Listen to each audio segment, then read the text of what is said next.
Today's episode of the podcast is brought to you by Coach Me Plus. Coach Me Plus is the leader in athlete management software and a product that we've been lucky enough to implement here for over 2 years now.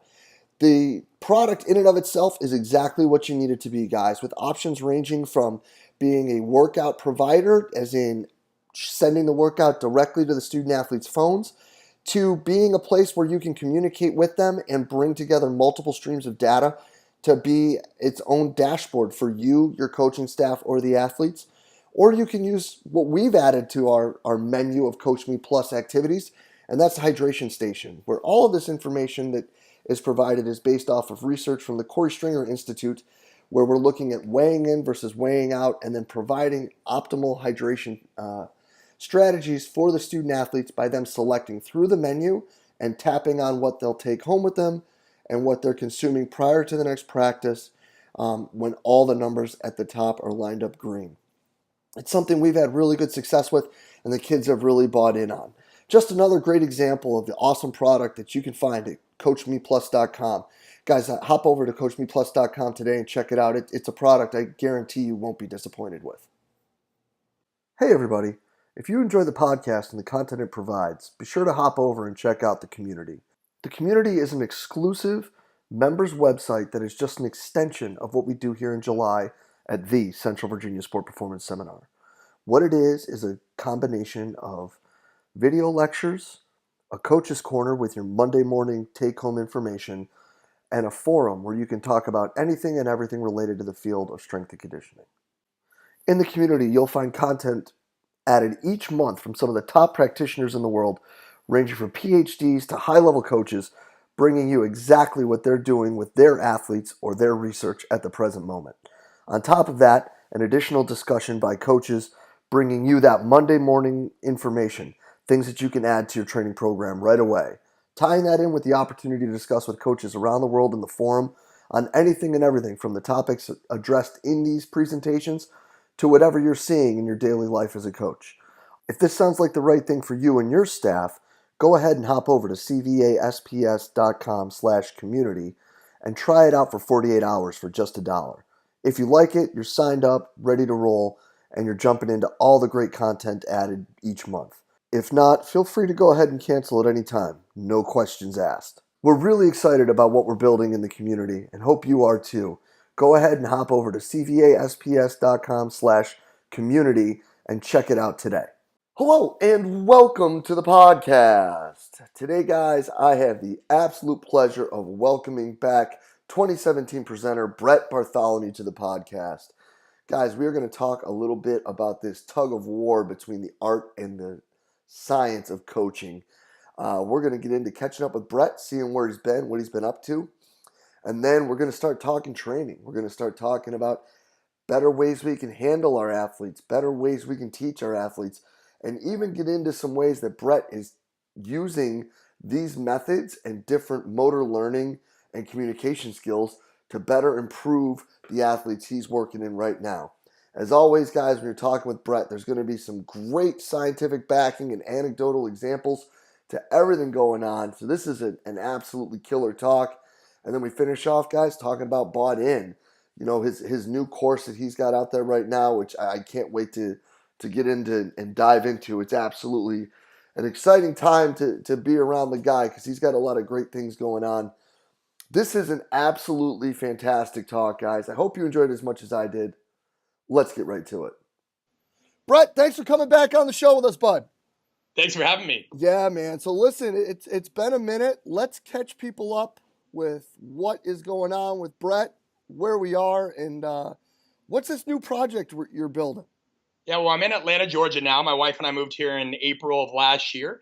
And this time of year is kind of thick with the NFL guys. So I have a good group of guys back training for the off season, which is always my favorite time of the year, you know. And so you're back in the thick of all the banter and everything else. And being on the East Coast really for the first time in my life, it's good because I'm working with some guys I haven't worked with before, blended with some guys that, you know, have been with me for the past 6, 7, 8 years when I was in Phoenix or LA.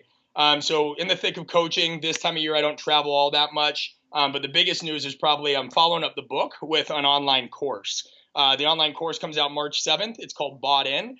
And part of another thing that I'm doing outside of coaching is I'm an adjunct professor for Maryville University. So I took what was a 16-week curriculum, academic curriculum there, and tried to create a resource that could be expanded for, more of a wider population, people that maybe don't have access to being able to take online college courses and at a lot better price point, frankly, to make it more accessible to people, because the university usually controls all that, as you know. So taking this course and making a 5-week course that's half science and theory, and then the other half is applied. And it's all just really centered around coach education, coach development, primarily around the art of coaching and the science behind, just how behavioral economics and influence and persuasion and behavior change in general feeds into what we do on a daily basis. So then how will this piggyback off conscious coaching? Yeah, so conscious coaching was more of an introductory handshake. It was just saying, hey, I think we've made a lot of strides in terms of, our training knowledge and, of course, the great scientific innovations that we've had from a tech standpoint, but that I think we need to extend this conversation to behavioral analysis as well. And I think sometimes that message has gotten lost, perhaps by people that didn't read the book or maybe didn't read it closely. The book isn't about warm, fuzzy relationships, be there for your athletes, look them in the eye. Sure, like trust is an element of what we do, but it's more about understanding why people behave the way they do, being able to pick up on certain behavioral cues, and knowing how to periodize for people, so to speak, right? We have all these strategies if we want to have hypertrophic changes or neuromuscular changes of any kind, but how do we do that with conflict resolution? How do we enhance our teaching? And it's not about getting somebody to do something. It's about making sure they do that with full engagement. Because we all know, like, the majority of people listening, like, their athletes don't get a choice, right? You have to come in, mandatory workouts. I mean, sure, they could skip, but there's going to be repercussions. But it's about getting them to come in and put forth the same effort that us as strength coaches would do if we train. Because it's one thing to have a prescription on the card. It's another thing to make sure your athletes are doing it, at the intensity that and level of focus that they need to do it in. No, 100%. It's something that's helped me with my guys quite a bit, understanding and taking a step back and being able to, first of all, the reality of basketball players don't like to lift as much as a 5'9", 215-pound guy. Imagine that. Right, yeah. And then being able to point to the archetypes and being like, oh, well, this guy, so we should probably move in this direction. Yeah, well, and it's just it's picking up things like, think of what already engages athletes today, right? So many of them are hooked to their phones. They love these apps that if they play just a little bit longer, they get a power up, they get an upgrade. There's all these little things that influence them. Like velocity-based training is a good example, right? That gives an athlete a score, so to speak. And it's like, hey, this is where you're at. Try to beat it. Move it faster. Move it. We need to add weight, what have you. That's just a simple example. Another example is just changing the way you frame up drills and activities. I have a guy right now that has had 3 ACL issues in his NFL career, 3, and he's going into his 7th season. Now, he came in the other day kind of bragging that he hadn't had to lift much over, 300 pounds his entire pro career because, quote unquote, he gets to do what he wants with his team, and there's some guys that think that's cool. They're not really into lifting. Trying to get that guy to understand the possible correlation between, and I don't think you have to say possible correlation, but being strong and ACL injury reduction, you can't ever say prevention in our field, but at least management is a big piece. So it was sitting down with this guy after training one day, and as we were walking to the car, and just making sure he could connect those dots as a small behavioral intervention. So the course builds off the book in a number of ways. One, it goes a lot more deeply into just the science of behavioral economics. It takes a lot of the presentations I've given over the past 6 years and kind of weaves them together in a common narrative.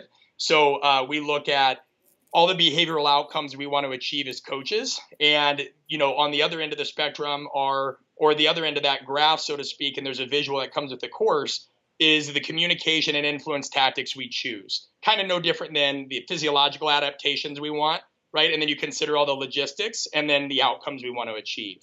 Only here, the logistics aren't like the amount of equipment that you have or the time that you have. I mean, that's a part of it. But this is more drives. So what goes into neuroscience of desire, behavior, perception, all these things that, go into really leading the conscious decisions and faulty decisions and heuristics, we use to make those decisions every day. The other piece is environmental. So the physical environment, the perceptual environment. Like not every athlete likes the weight room, right? Like, and us just like screaming at them or whatever isn't going to make them like the weight room. Also, if somebody doesn't like lifting, just like thinking that they're soft and they don't want to work is kind of a cop out. It's your job to alter that guy's behavior and perception so that he understands the benefit of your program. And that is influence and manipulation and change psychology. Those aren't bad words. You have guys like Robert Cialdini that's been talking about this stuff since the 1970s at Arizona State. And then finally are the social agents. So like what role do peers, social media, even parents, all these play in terms of the athlete's perception? So how we can take all this information and again, kind of put a periodization scheme together for how we deal with behavior, and not only with our athletes, but with sport coaches and colleagues as well. No, yeah. And I think that a lot of those words, just like in the book, are terms that most of us would look at and kind of shy away from. But the real reality of the situation is like that's actually what it is. Sure. Oh, no question. And I think there's people that, again, they've gotten, when a topic starts getting discussed, people can kind of take it and run with it. And one thing I've seen since the book is released, and it's cool because you want people to talk about it, but now a lot of people have started talking again about like, your athletes don't know, don't care how much you know until they know how much you care. And all that stuff is true, but that's not the core of what we're talking about. We're talking about formalizing the behavioral part of coaching, at least starting a foundation for better understanding of that, no different than we'd understand physiological underpinnings of why we choose certain exercises and methods. And it's important to make that clear because, as you know, there's so many books out there right now talking about quote unquote culture and, all these different kinds of buzzwords that, the reality is some people are going to see my name on your podcast and probably not even listen if they haven't read the book or seen the stuff and understand that that's not what we're talking about here. But we've got to dive more deeply into it because, Jay, like, what formal education have you ever had on change psychology, behavioral science, even the neuroscience of decision making and all those pieces? None. Right. Zero. And so like this resource, I'm not sitting here saying, hey, this is a one-stop shop. It's the best thing ever. No way. Like I'm hoping to spark a conversation and I hope 5, 10, 15 different strength coaches jump on board and start doing stuff way better than the stuff that I'm doing. I'm just trying to say, hey, let's not ignore this and let's give it its proper due because coach development and education is incomplete without it. Oh, 100%. Now, do you think that that's probably the most common misconception that people have about this, quote, soft science, is that it's really just like oh, I love you and everything's great, and when really that's not what we're talking about? I think so. Because, again, who's told them any different? We're brought up to think that training there's a difference between, and I talk about this in the course, there's a difference between things that are complicated and complex, right? Like complicated is things like trying to figure out the next solar eclipse or building a Toyota Camry. Those things are hard, but with the application of an algorithm, we can figure that out, right? Complex is like economics or the weather. Like if I ask any coach that's listening right now what the price of oil would be next year, there's no way they're going to be able to forecast that because it's not only dependent on what's going on in the Middle East, it depends on what's going on with exchange rates of currency all across the globe. What's going on? Is there a hurricane in this ocean? Do we need to divert trade routes? All that. Same thing with the weather, right? A nor'easter at the time we're recording this is about to slam the East Coast. Like, could they have predicted this 7 months ago? I don't think so. Otherwise, like you see that all the time with the weather. We see things just pop up and change course and change direction. My point is training, and this isn't training versus the art of coaching. Training is complicated. Without a doubt, it's hard stuff.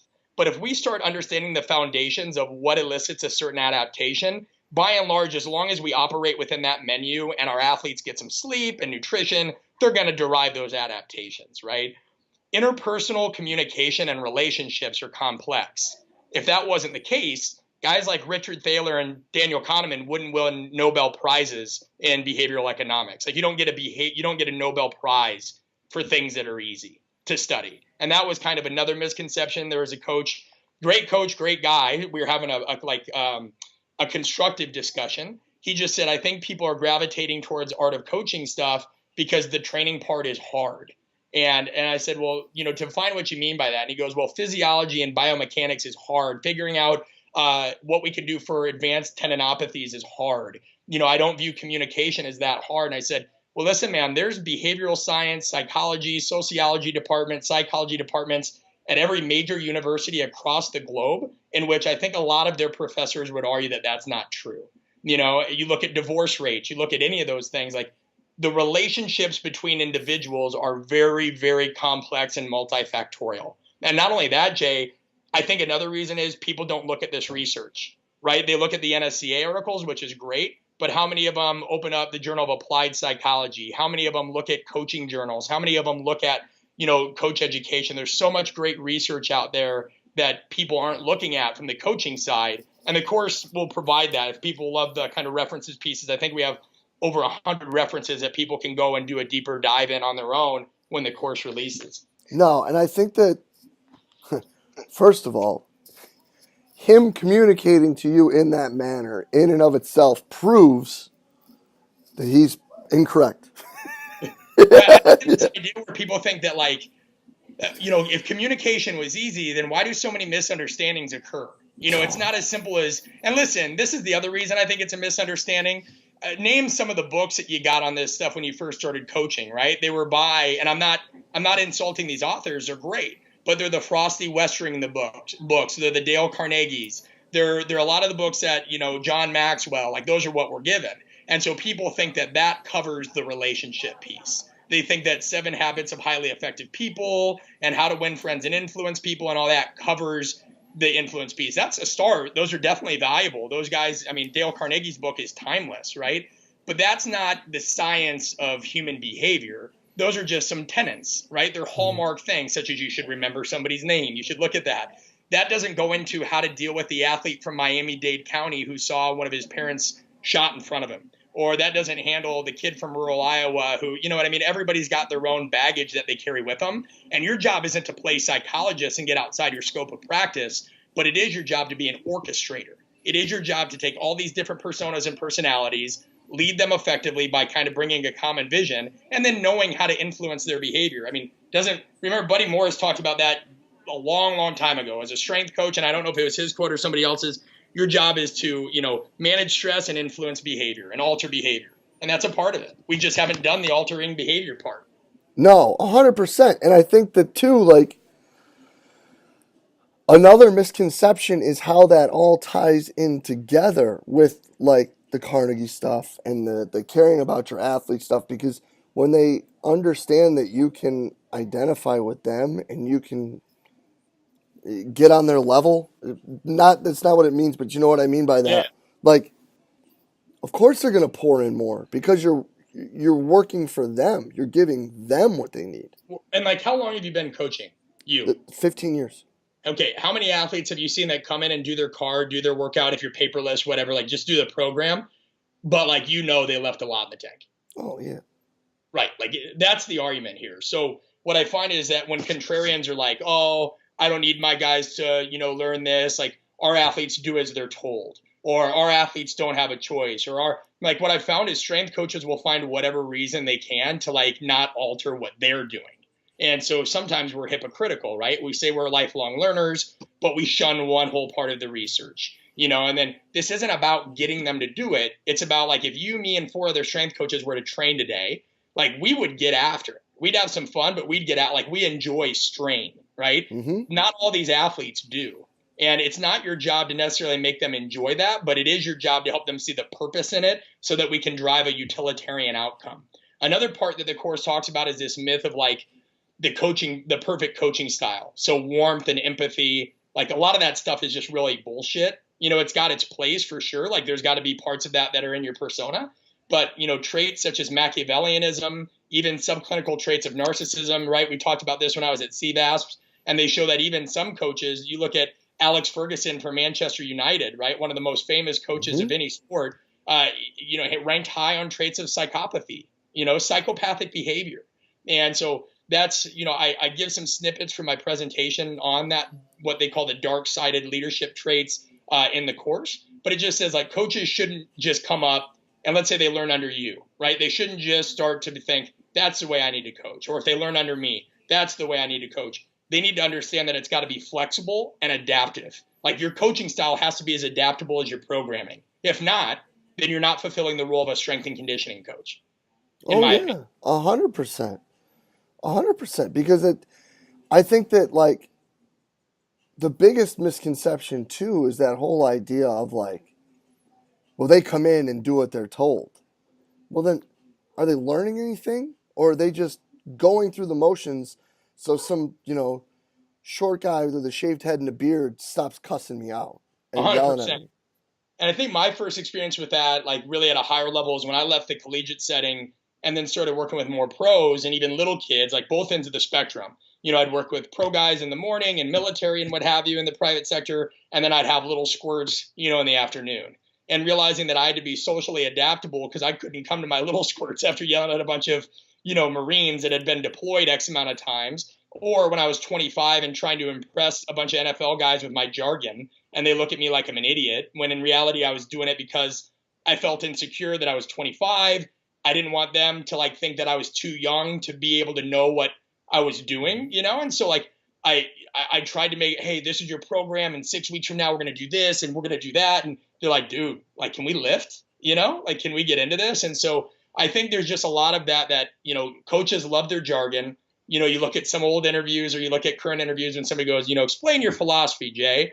And people just black out and go Rain Man. And they're like, well, the bioenergetic philosophy of the intercellular, and they just start going. And you're like, man, it doesn't have to be that complicated. Like, are you trying to impress each other? Or are you trying to impress who? Because your athletes don't give a shit. Like, write a good program, get, like you said, get on their level to a degree, right? It's maintaining ethical boundaries, but like letting them know that you know how to play chess, not checkers, and that you're going to get this going no matter what is huge. And so, that's one part of it. Now the course talks about how to actually apply that. Like, what do you do, when you're dealing with a difficult athlete or a difficult administrator? What do you do when you're what's the difference between working with male and female athletes? How do you sell athletes on the fundamentals? Because so many of them are on Instagram now thinking that they need to do crazy stuff that they see some guy in Zimbabwe doing, or out in LA. And how do you keep them focused? Like, that's the piece, because coaches, no matter what we want to complain about, our athletes are always going to perceive the out of town guy as the expert. Mm-hmm. Somebody that's not us is always the expert, right? Like in the collegiate setting, it's always, well, I heard the University of Florida does this, or they're doing this at Nebraska, or they're doing this over at USC. And it's like, yeah, man, I guarantee if we called them that they're doing 90% of the same things we're doing, Uh-huh. Well, that's like what, Buddy's been quoted in saying that as well. Like, the best program is the one that you're not doing, to your athletes. But I think that the other thing you touched upon there, when it came to jargon and us communicating, it still comes back to relating with and then understanding who your audience is. Yeah, 100%. And I think that that's something that we do miss the boat on quite a bit. Like when we talked, about your presentation for the community and you were talking about your philosophy, that's why I started laughing a little bit. It's my soccer coach in high school, who I don't know if Coach Busani listens to this or not, but Boost Man, if you do, shout out. Had it. Our team mantra was as simple as this: it was just do what the game demands. Yeah, like that's it. Like, and why is that not like how we talk about it? Like, and I get it. Like, there are some people who, for whatever reason, enjoy using extensive vernacular in order to make themselves look superior. Mm-hmm. Well, we have an insecure field, and I think anybody that's listening, if they were being honest, would admit that. I guess I shouldn't be presumptuous and say anybody, but it doesn't take much after you've done this for 10 plus years, like, to know that on the whole, we do have an insecure field. I mean, we had a generation of coaches that, God bless them for all the good that they've done. They've led us to a great spot, but it's not foreign to hear a lot of stories about backstabbing, undercutting, all this stuff to get jobs, right? And so then what you have is a younger generation that learn to do it the same way, even if that environment's not the same. And that's just a repetition of history. I mean, look at different cultures throughout history, right? There are some that have been fighting wars for millennia just because that's what everybody else has always done, even though the socio-political landscape has adjusted. And so that's a part of the course too, is talking about the micro politics. And micro politics is just a fancy way of saying, like, if you look at macro politics, that's like the government, right? The highest level, bigger micro politics are more like the power games and struggles between individuals and even smaller organizations. So you look at research at how organizational behavior fits into managing egos and all these different things. So that's a part of the course. How do you deal with manipulative personalities yourself, both on the athlete side and coworkers? I mean, a lot of us have worked with people that haven't been we preach team to our athletes, but internally we don't have that kind of a dynamic, right? So there's a lot of pieces to that. And then, applying them is another piece, because I think it's easy to get on. And this is why I'm not really on Twitter as much anymore. I mean, I get on every now and then to check it and make sure that, I respond to people. But, Instagram, if you're going to get on social media, has been such a powerful medium because you can show what you're talking about as opposed to just launching a sound bite out there. I think we've had a lot of coaches that they put something out there and everybody sees it. And then if some people see it's popular, everybody starts jumping on that. And then they wear out a topic. Well, that doesn't teach you anything. That just kind of it's like throwing meat to dogs, right? It gets them all riled up. Like Instagram, you have to actually kind of show a picture or a visual representation or some kind of imagery that kind of brings more context to what you're talking about. And so like I didn't want to get on Instagram for the longest time, but where are my athletes? Instagram. So when I first started creating an account, I just observe. I'd try to follow different accounts my athletes followed, see what they're doing, because this hits on your point. We're not very good observers. Coaches fall into the Dunning-Kruger effect a lot. We think that they're always the issue or somebody else is the issue. Coaches would benefit, and I'm included in this, right? Like thinking a little bit more like Sherlock Holmes. Like shut up and just observe. Like quit trying to see what your athletes are looking at. Try to, like you said, get to know your audience, and that will help you guide what you're saying a little bit better. I mean, that's a part of the book I think most people skipped over because they wanted to get to the archetypes. In the book, I talk about research, relate, and reframe, just 3 R's. And I made it kind of trite and, a stupid acronym because the reality is those things stick. Mm-hmm. And research is getting to know your athlete, what they watch, what they do, all this stuff, what they like, why they don't like it, who their favorite coach was. I put together a whole personality profile of this. Relate, give them information about you. An athlete's not going to open up to you in any way, shape, or form beyond a certain point if you're just always extracting information, or they're just going to tell you the shit you want to hear. And most coaches don't understand that. Like most athletes are smart. They're a lot smarter than you think they are. And they're going to tell you what you want to hear and give you socially desirable kind of answers. But if you relate and you give them some insight as to like, hey, maybe when you were an athlete, what you saw here, you relate to some other aspect. Like my guys were doing 3-position split squat iso holds yesterday, 20 seconds slightly above parallel, 20 seconds at parallel, and 20 seconds below. Just working on some basic isometric strength, tissue tolerance, foundational kind of position stability-based qualities in the early off season. Those suck. And I let my athletes, I'm like, guys, listen, I know these blow. I'm doing them right now too. Like just sometimes dropping that persona like can make you a little bit more relatable, which matters because there's not a great leader without like in history of anything that wasn't viewed as relatable to some extent. Like, you've got to be, and then the last piece is reframe. So now if you can take what you know about them and you can take, some of the information you gave them as well, and kind of where their drives and desires meet your drives and desires, now you can reframe everything into that unified vision. And listen, it's easier for some people than it is others, no doubt. No doubt that kind of this art of coalescing the two and creating a vision, and more importantly, describing that is easier for some. Just like I hate advanced mathematics. Aside from like programming and the physics of what we do, I would never, ever, ever want to take a differential equations course. Some guys, that's all they see is numbers. God bless them. But just because you're not good at something doesn't mean you shouldn't strive to learn it. So guys that say, well, I think the art of coaching, some people are just born with it. Piss off. Like you're going to communicate with people the rest of your career. It's worth learning about. Well, your life, like period. Yeah, right. Yeah, your life, no doubt. So until we start working with Toyota Camrys, and you see it, there's people that just don't look, they'll give an athlete feedback without looking up from their iPad. So here's the last thing I'll say on this kind of like piece though, and you and I have talked a lot about it offline. The other thing that's important is people have to quit making this, if you're talking about the art of coaching, you're against the science of training. And if you're, in the science of training, like these two are inseparable. They're inextricably linked.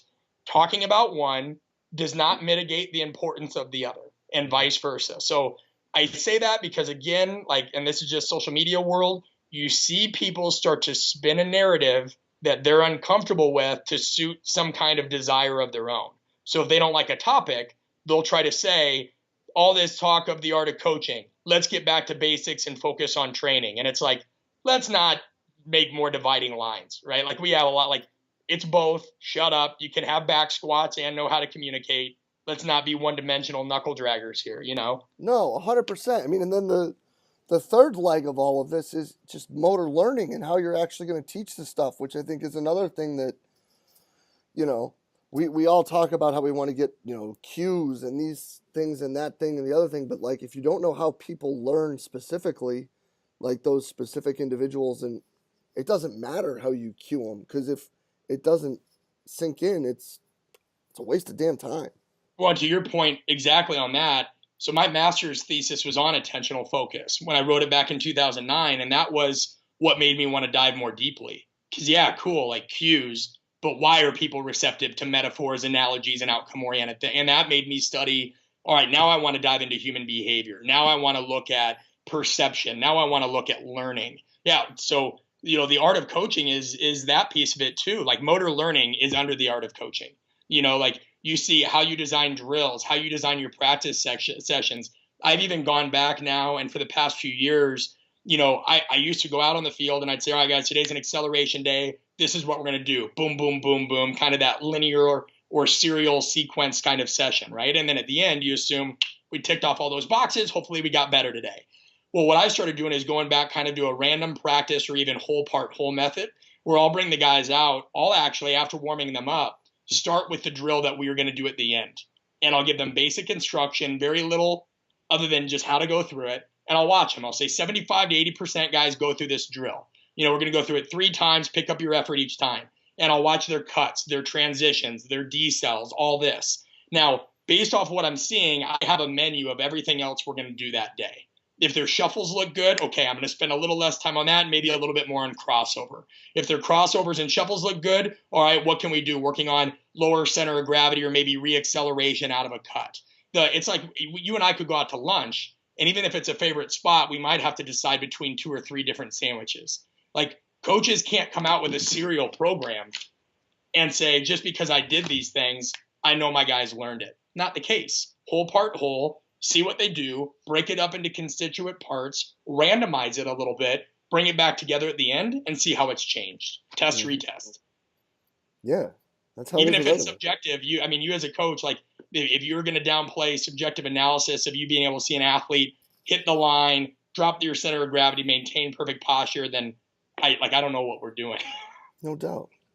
Well, Brett, let's end it on this, brother. Where do we got to go to get more on it? I know I black out there and start going, so I appreciate it. Where do people got to go to find out more about this, signing up, getting in the newsletter, and being active with it? Just artofcoaching.com. We tried to make it really simple. It's not theartofcoaching.com, just artofcoaching.com. Course opens March 7th. It closes on the 12th, so this isn't some big, like, grab. We're trying to keep it to be a small cohort because we're going to do a lot of follow-ups. We're going to do a lot of surveys. There's going to be a Facebook group where people can interact. We want this to be a community, kind of like the great thing that you've been doing. It will open again sometime in the future, but right now this is the only planned launch, March 7th through the 12th, artofcoaching.com. Or if you're a cell phone guy, you can just type in my name. So it's Brett, B-R-E-T-T, B as in boy, and you'll text that to the phone number 44222, and that will sign you up as well. Yep. And there'll be a link below for everybody. Couldn't recommend it enough. Really excited to be a part of it and checking it out. Brett, thanks for your time, homie. This is awesome. And we'll get this up and rocking and rolling, brother. All right. Thanks, Jay. Yeah, man. We'll be in touch soon. Yep. And a huge thanks to Brett Bartholomew for taking the time with us today. Guys, again, Brett just laying it out there. No, doesn't hold any punches and just shares open, honestly, and candid with us. I can't thank Brett enough for the time to sit down and talk with us today. And I'm really excited, guys. Really excited to dive into Bought In. If it's something you're interested in, guys, go ahead, click the link in the notes. It's something that I really think is going to provide some amazing value to the profession. So go ahead, sign up for that newsletter and check it out. And as always, guys, if you enjoyed the talk, please share it through the social media outlet of your choice, Facebook, Twitter, Instagram, whatever it may be. If there's someone that can take something directly from this talk, go ahead, slide it in the DMs, tag them on the post, whatever it may be. Again, we're just trying to get the best information possible out to all the great coaches out there.